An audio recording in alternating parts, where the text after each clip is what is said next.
नेतानामा के कार्यक्रम में पहुंचे वार्ड 15 के पार्षद संतोष मौर्य। बताया ठेकेदार से पार्षद बनने के शपथ हो, तो वहीं कहा कि पार्षद पद बड़ी जिम्मेदारी का होता है। जनता की उम्मीदों पर खरा उतरना ही जीवन का बताया लक्ष्य। मेरे साथ वार्ड 15 के पार्षद संतोष मौर्य जी हैं। पहले यह ठेकेदारी किया करते थे, उसके बाद पार्षद का टिकट बीजेपी से मिला और यह निर्वाचित होकर पार्षद बनी। बड़ा संघर्ष रहा इनके यहां तक पहुंचने का। उसी सब पहलू को नेतानामा में हम जानने की कोशिश करेंगे कि आखिर कैसे ये ठेकेदारी से नेता बनी। सर बताएंगे कैसे लगा दिमाग में कि ठेकेदारी तो करते थे आप, कैसे लगा कि नेतागिरी करना चाहिए, इस फील्ड में आने का कैसे मन में विचार आया? सर्वप्रथम तो प्रभात टीवी के समस्त दर्शकों को मेरा नमस्कार। मेरे मन में कभी ऐसा था नहीं भगत भैया कि नेतागिरी करना है, अपने करना है। अपन व्यवसाय और ठेकेदारी कर रहे थे। 1992 में जब पटवा जी की सरकार थी, उसके बाद जब पटवा जी की सरकार 1992 में गिरी, उसके बाद जब भारतीय जनता पार्टी का सदस्यता अभियान चला, तो उस समय मेरी भारतीय जनता पार्टी की सदस्यता पर्ची कटी थी 2 रुपए की। और समय समय पे चुनाव पे और भारतीय जनता पार्टी का जो भी कार्यक्रम आता था उसमें अपन बढ़ चढ़ के हिस्सा लेते थे। और ठेकेदारी करते करते करते करते एक मन ऐसी आया, बीच में शांति नगर में उपचुनाव हुआ।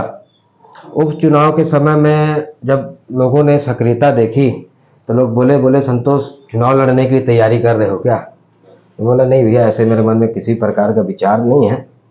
पर जब नगर पालिक निगम भिलाई का चुनाव नज़दीक आया तो मेरे शुभचिंतक और जो मेरे वरिष्ठ जन थे, उन्होंने बोला कि तेरी चुनाव लड़ने की इच्छा है क्या? तो मतलब पार्टी जो निर्णय करेगी तो उसके हिसाब से देखा जाएगा, कहीं कोई दिक्कत वाली बात नहीं है। दोनों काम में कितना कठिन काम ये लगता है कि ठेकेदारी कठिन था कि नेतागिरी कठिन काम है? नेतागिरी बहुत कठिन काम है। नेतागिरी जो है भैया वो बहुत जिम्मेदारी वाले काम है। और जिन पब्लिक ने आपको चुना है उनकी अपेक्षाएं आपसे बहुत रहती है। उनका ये रहता है कि हम पार्षद को फ़ोन करें तो हमारा काम हो जाना चाहिए। पब्लिक को आप देखते रहिए, दुआ सलाम करते रहिए और उनके फ़ोन आने पर उनका काम हो जाए, ये है। और ठेकेदारी तो एक व्यवसाय था भैया, तो ठेकेदारी अपन व्यवसाय कर रहे थे, घर परिवार जीवन यापन कर रहे थे, उसके हिसाब से अपन व्यवसाय कर रहे थे। अब अभी ये है कि जिम्मेदारी वाला काम है ये। चुनाव लड़े, बड़ा दिक्कत था, बहुत सारे लोग खड़े हो गए थे आपके खिलाफ भी। तो कैसे संघर्ष करके कैसे बीच का रास्ता निकला और कैसे जनता आप पर विश्वास की, वो परिस्थितियां कैसी बनी थी, थोड़ा बताएंगे दर्शकों? क्या है, जब मैं टिकट मेरा फाइनल हुआ, वार्ड से बहुत लोग टिकट के दावेदार थे, पर टिकट तो किसी एक को मिलना था। आदरणीय विद्या रतन भसीन जी और प्रेम प्रकाश पांडे जी जो थे, उन्होंने मेरे बोले भी कि जिम्मेदारी वाला काम है संतोष, देख ले। मैं बोला अब आप लोग का जो निर्णय होगा वो मान्य होगा। जब मैं चुनाव लड़ने उतरा तो शांति नगर का जो हिस्सा कट के अंबेडकर नगर में जुड़ा था, शांति नगर सड़क नंबर 0 से लेकर 9 तक, तो मेरा घर था, बचपना तो वहाँ बीता था। और अंबेडकर नगर के जो हिस्से थे वहाँ पे मैं जब ठेकेदारी करता था तो मेरे द्वारा बहुत से विकास कार्य कराए गए थे।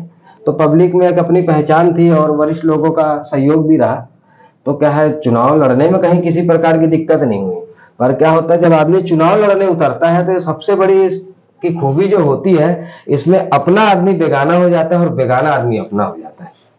क्या है, राजनीतिक महत्वाकांक्षा जो होती है वो आदमी को कहीं ना कहीं ये करती है कि संतोष आगे बढ़ जाएगा तो हम लोग पीछे रह जाएंगे, या हम लोग पीछे रह जाएंगे संतोष आगे बढ़ जाएगा। तो ये कहीं ना कहीं दिक्कत पैदा हुई और उसका नुकसान मेरे को हुआ।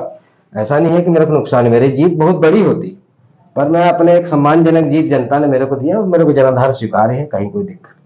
किसको अपना नेता मानते हैं? दो हैं, पांडे जी भी हैं, भसीन जी भी हैं, नेता आखिर किसको मानते हैं आप, जिसको देखकर प्रभावित हुए कि नहीं मेरे को नेतागिरी करना चाहिए? नहीं, अब पांडे जी हो चाहे भसीन अंकल हो, ये सब तो मैं इनको अपने घर का गार्जियन के स्वरूप देखता हूँ। और ऐसे अगर राजनीति में अगर देखा जाए तो मेरे राजनीतिक पिता अगर आप बोल सकते हैं तो विद्या रतन भसीन जी को मेरे राजनीतिक पिता आप बोल सकते हो, क्योंकि राजनीति में उन्होंने मेरे को उदय कर दिया। और उन्होंने आज भी मैं अपने वार्ड के अंदर किसी भी प्रकार का कोई कार्य करता हूं तो मैं उनके मार्गदर्शन में करता हूं। और इस भिलाई जिले में और छत्तीसगढ़ में अगर मैं किसी को नेता मानता हूं तो मैं आदरणीय श्री प्रेम प्रकाश पांडे जी को अपना नेता मानता हूं, अपना अभिमान मानता हूं, अपना स्वाभिमान मानता हूं। और एक तरह से समझ लीजिए वो मेरे माथे के तिलक है, प्रेम प्रकाश पांडे जी। दोनों जन का अपना अपना स्थान है।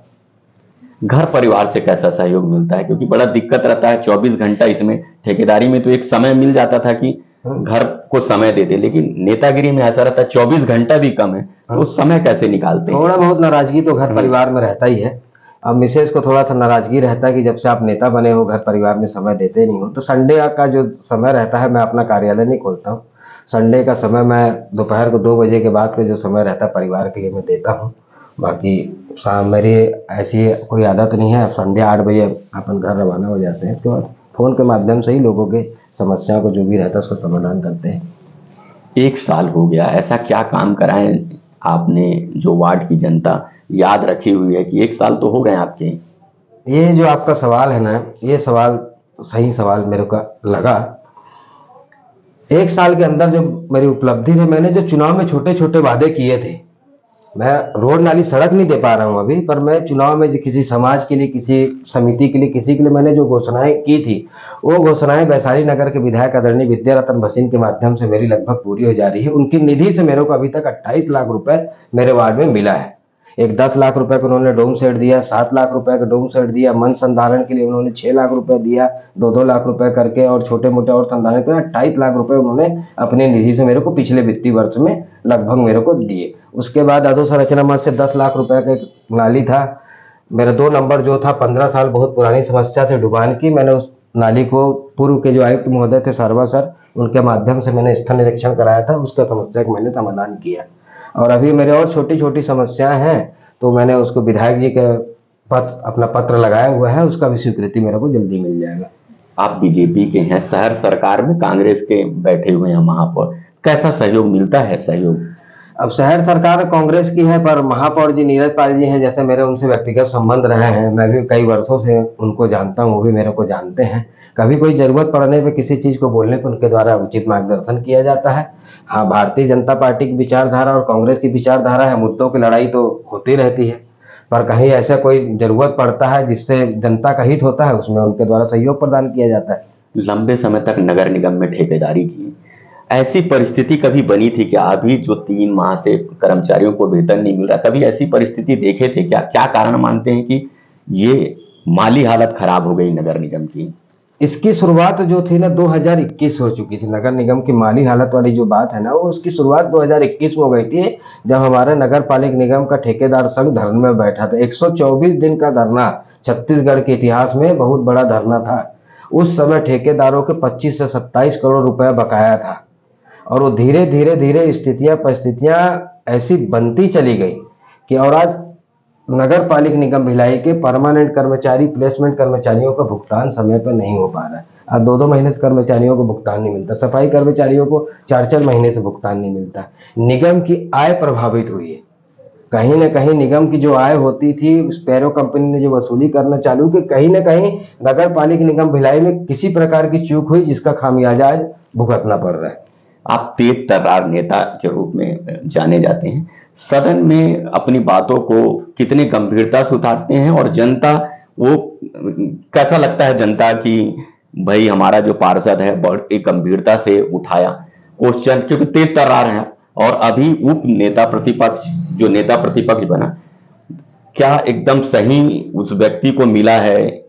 क्या मानते हैं? ये पार्टी का निर्णय है, और पार्टी का निर्णय सर्वमान्य निर्णय है। पर्यवेक्षक श्री संतोष पांडे जी और समन्वय जी के द्वारा भिलाई होटल में हम लोग सहयोग किया था। हमारा स्पष्ट कहना था कि काबिल व्यक्ति को मिले, और पार्टी संगठन का जो निर्णय होगा, हम एक पार्टी के कार्यकर्ता के तौर पर हम ये जानते हैं कि पार्टी जो निर्णय लेगी वो पार्टी के निर्णय हमको मान्य है। जो यहाँ के वरिष्ठ लोग निर्णय ले लें, वो निर्णय हमको मान्य है। हम अपनी पसंद किसी को बता सकते हैं, बाकी निर्णय पार्टी का काम होता है। पार्टी ने निर्णय किया, बहुत अच्छा निर्णय किया। जिनके प्रतिपक्ष, नेता प्रतिपक्ष, उपनेता प्रतिपक्ष, सचेतक, तीनों जन को बहुत बहुत बधाई है। और हमको मालूम है कि इनके मार्गदर्शन में हम जनता की आवाज को बहुत बुलंद करेंगे। और सदन में रही बोलने वाली बात, तो सदन में अभी तक 2 सामान्य सभा हुई भैया। दोनों सामान्य सभा में ऐसी स्थितियां और परिस्थितियां निर्मित हो जाती है कि विपक्ष को बोलने का अवसर ही नहीं मिलता। कहीं ना होता है, और बहुमत के आधार पर वो अपनी चीजें पारित कराते हैं और चले जाते हैं। और कहीं ना कहीं नेता प्रतिपक्ष, उपनेता प्रतिपक्ष का अभाव भी था, नेतृत्व करने वाला कोई नहीं था, तो करके कहीं ना कहीं थोड़ी सी परिस्थितियां तो विपरीत थी हमारे। अभी शहर सरकार के काम को आप तो करीब से देखे हैं, क्या लगता है अगर 1 से 10 का नंबर दिया जाए शहर सरकार के कामों को तो कितना नंबर देंगे आप? वैशाली नगर विधानसभा के हिसाब से अगर आप बोलोगे कि शहर सरकार को कितना नंबर दिया जाए, शहर सरकार को जो मैं नंबर देने वाली बात होगी ना, तो मैं शहर सरकार को 1 नंबर ही दे पाऊंगा। क्योंकि आप तो 99% काम पट्टी उस पार करा है, जो क्षेत्र हमारा कभी रहा ही नहीं। आप वैशाली नगर से टैक्स वसूली होती है और विकास कार्य भिलाई विधानसभा में होता है। आज वैशाली नगर की जनता टैक्स पटा रही है, तो आज जनता को मूलभूत सुविधा का लाभ नहीं मिल पा रहा है।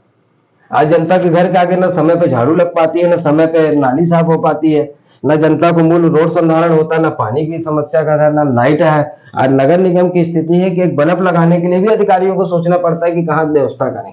क्या इसके लिए नीतियां जिम्मेदार है कि जो मुखिया बैठा है वो जिम्मेदार है, क्या मानते हैं? कहीं ना कहीं नीतियां और मुखिया दोनों जिम्मेदार हैं। मुखिया को अपनी जिम्मेदारी का निर्वहन जो है, नीरज पाल भैया को अभी मात्र साल भर हुआ है उनको बने हुए, बाकी ये स्थितियां परिस्थितियां एक बेक नहीं बनी, ये धीरे धीरे धीरे धीरे धीरे करके बनती चली गई। और जो संचित निधि नगर पालिक निगम भिलाई के पास 70 से 75 करोड़ की थी, वो संचित निधि का दुरुपयोग ही नगर पालिक निगम भिलाई का स्थिति के लिए जिम्मेदार है, जो संचित निधि उल्टी सीधी खर्च की गई।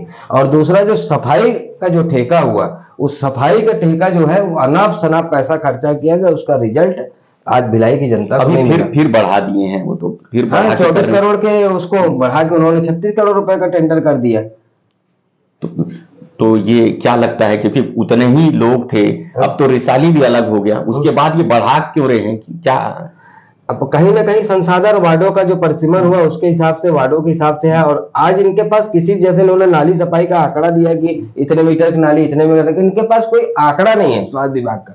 स्वास्थ्य विभाग में एक टेक्निकल इंजीनियर है जो सिर्फ निविदा आमंत्रित करने का अधिकार उनके, बाकी सभी अधिकार स्वास्थ्य अधिकारी के पास सुरक्षित है। और कहीं ना कहीं इनसे चूक होती है सफाई के काम में, सिर्फ मुंडी गिन के पेमेंट करना या ठेकेदार को लाभ पहुंचा रहा है, तो जनता के हितों का तो नुकसान होना ही है। अगर आप एक व्यक्ति को लाभ पहुंचाने का प्रयास कर रहे हो तो दूसरे व्यक्ति को स्वाभाविक है कि नुकसान होगा, और आज उस नुकसान का खामियाजा नगर निगम पालिक के कर्मचारी और भिलाई की जनता भुगत रही है। ये आपने सुना, संतोष मौर्य जी हैं, वार्ड 15 के पार्षद, बड़ी ही बेबाकी से और अपने जीवन को बताया कि कैसे वो नेतागिरी में आए। इसी तरह और भी लोगों से हम मिलवाते रहेंगे, उनके नेतानामा, उनके जीवन का परिचय हम कराते रहेंगे। प्रभात टीवी के लिए मैं हूं रमेश भगत।